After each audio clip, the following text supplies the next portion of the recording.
ভুট্টা এক প্রকার খাদ্যশস্য। ভুট্টার বৈজ্ঞানিক নাম জিয়ামেস। এই ভুট্টার আদি উৎপত্তিস্থল মেসো আমেরিকা। ধান ও গমের তুলনায় ভুট্টার পুষ্টিমান বেশি। এতে প্রায় 11% আমিষ বা প্রোটিন জাতীয় উপাদান রয়েছে।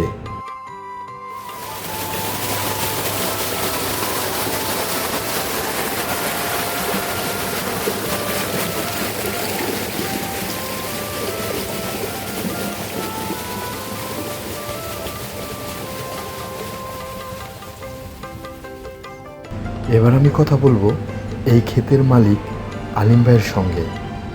আসসালামু আলাইকুম। ওয়ালাইকুম আসসালাম। আপনি কেমন আছেন? আলহামদুলিল্লাহ আছি ভালো। আপনি তো আর্টিস্ট, আজকে দাঁতের সমস্যা নিয়ে কথা বলবো না। ভুট্টা তার খোলস থেকে বের হলে তার যে প্রকৃত রূপটা কি হয় সেটা আমাদের বন্ধুদেরকে দেখাবেন। এইটা আমার জমি। আমি চিকিৎসক প্লাস এর পাশাপাশি আমি কৃষি আবাদ করে থাকি।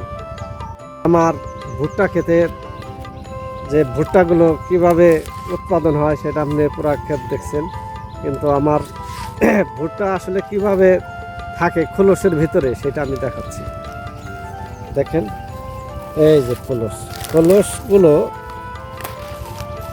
আস্তে আস্তে ছাড়িয়ে নিচ্ছি এবং কি দেখেন ভুট্টা এর ভিতর থেকে ভুট্টাটা বের হবে। আলহামদুলিল্লাহ, এই তো ভুট্টাটা বের করলাম, দেখছেন কি সুন্দর। তারপরে এই ভুট্টাগুলো যে দানা, ভুট্টার দানা এই সাইড থেকে এই যে একটা একটা করে আমি ছিঁড়ে দেখাচ্ছি।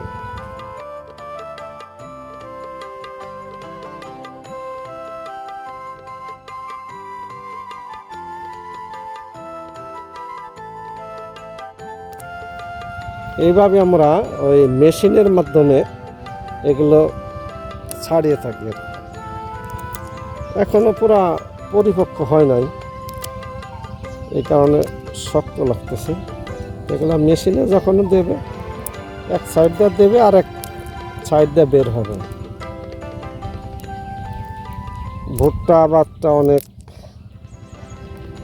মানে অর্থের দিক দিয়ে সাশ্রয়ী আর কি, কারণ এগুলো তো শ্রমিক খরচ কম, কারণ এগুলো নিজেরা ভাঙতে হয় না। এলাকার দরিদ্র লোক আছে তারাই ভেঙে দেয় এবং কি তারা জ্বালানি হিসাবে পুরো গাছটা নিয়ে যায়। এই যেমন ভিতরের অংশটা দেখতেছেন না, এটা ভাঙালে কিন্তু এটা জ্বালানি হিসাবে ব্যবহার করা যায়, বুঝছেন? এই যে দেখছেন না, এই ফলগুলো বের হলে এটা পুরা গ্যাসের চুলা যেরকম আগুন জ্বলে ঠিক সেই রকম জ্বলবে। এটা শুকাইয়া লাকড়ি হিসাবে ব্যবহার করা যায়। আপনি লাকড়ি হিসাবে ব্যবহার করবেন, চুলা দিবেন, মনে করবেন যে আপনি গ্যাসে রান্না করতেছেন, কোনো ধোঁয়া নাই, কোনো কিছু নাই, খুব সুন্দর রান্না বাড়া করা যায়। আপনাকে অসংখ্য ধন্যবাদ। সুন্দর দেখতে পাচ্ছেন, কি সুন্দর দানা। এগুলো যখন পরিপক্ক হবে, এখনও পরিপক্ক হয়নি, কোনো একটা অংশও কিন্তু ফেলে দেওয়ার না, সম্পূর্ণটাই আমাদের কাজে আসে। এটা যখন এই দানাগুলো এখান থেকে খোলা হবে, ছেড়ে নেওয়া হবে বা মেশিনের মাধ্যমে ছাঁটাই করা হবে, তারপরে যে উচ্ছিষ্টাংশ থাকবে সেটাও আবার জ্বালানি হিসাবে ব্যবহৃত হচ্ছে।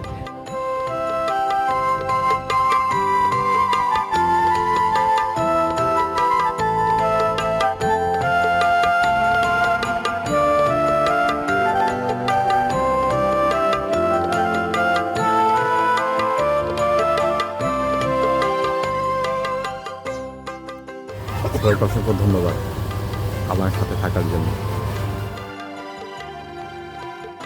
নিরাপদে থাকুন, সুস্থ থাকুন।